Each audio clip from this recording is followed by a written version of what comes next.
खबरों का रुख करेंगे। बड़ी खबर, कांग्रेस विधायक वेद प्रकाश सोलंकी का बड़ा बयान सामने आया। अशोक गहलोत कलयुग के भगवान है, ये सोलंकी का कहना है। मंत्रिमंडल विस्तार के सवाल पर सोलंकी बोले, जिस तरह से मंदिर में पूजा अर्चना की जाती है, भगवान को खुश करने के लिए हर संभव कोशिश की जाती है, उसी तरह हम केवल मांग कर सकते हैं, लेकिन मंत्रिमंडल में विस्तार तो सीएम अशोक गहलोत को ही करना है।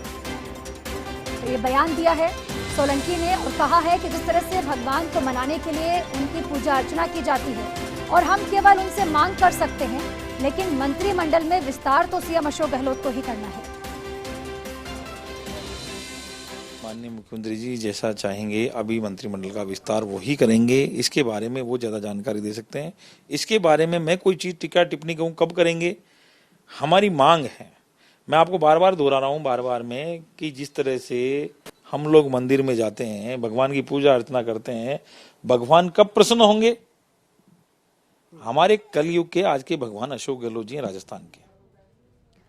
तो अभी आपने सुना वेद प्रकाश सोलंकी को जो कह रहे थे कि जिस तरह से भगवान की पूजा अर्चना कर उनसे मांगा जा सकता है, उनको मनाने की कोशिश की जा सकती है, बिल्कुल वैसे ही हम सीएम अशोक गहलोत से सिर्फ मांग कर सकते हैं, लेकिन इस मांग को पूरा तो उन्हें ही करना है।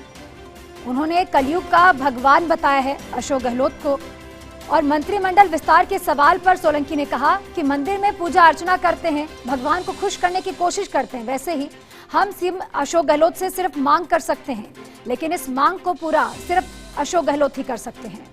जयपुर से ब्यूरो चीफ योगेश शर्मा हमारे साथ जुड़ गए हैं। योगेश जी, जिस तरह से मंत्रिमंडल में विस्तार को लेकर लगातार विधायक आवाज उठा रहे हैं, बार बार यही बात सामने आ रही है कि हर कोई मंत्रिमंडल में विस्तार चाहता है, और अब वेद प्रकाश सोलंकी का यह बयान सामने आया। सीएम अशोक गहलोत को कलयुग का भगवान बताया है और यह भी कहा कि भगवान को मनाने की हम सिर्फ कोशिश कर सकते हैं।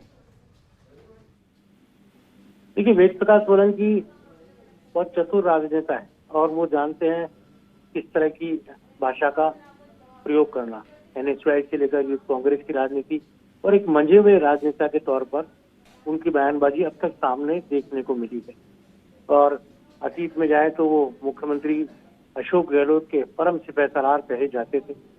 लगातार 20 सालों तक अशोक गहलोत के लिए उन्होंने रक्तदान शिविर लगाए, रक्तदान के कार्यक्रम आयोजित किए और पहली बार टिकट भी अशोक गहलोत की वजह से उनको दिया गया था जिस वक्त वो चुनाव हार गए थे।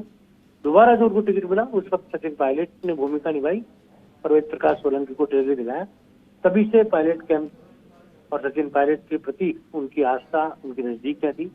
यहाँ जो उन्होंने बात की उसका कई मायने, शब्दों ही शब्दों में उन्होंने कई बात की कि भगवान को पूजा जाता है, तब तक पूजा जाना चाहिए जब तक भगवान उनकी सुनते रहें, और भगवान नहीं सुनेंगे तो फिर पूजा पाठ भी बंद करना पड़ता है। तो एक तरह से उन्होंने इशारों में अशोक गहलोत को ईश्वर की दर्जा तो दे दिया और साथ ही ये भी बता दिया कि किस तरह की बात वो इन शब्दों के जरिए कहना चाह रहे हैं। मतलब साफ है कि राजस्थान में मंत्रिपरिषद का फेरबदल, विस्तार, राजनीतिक नियुक्तियां और जिस तरह की डिमांड्स वेद प्रकाश सोलंकी लगातार कर रहे हैं, SC/ST को लेकर आवाज बुलंद करना, इसके साथ ही वो ब्यूरोक्रेसी पर लगातार उन्होंने बीते हमले किए और साथ ही उन्होंने अशोक गहलोत को के प्रति को अनादरपूर्ण बात नहीं कही, लेकिन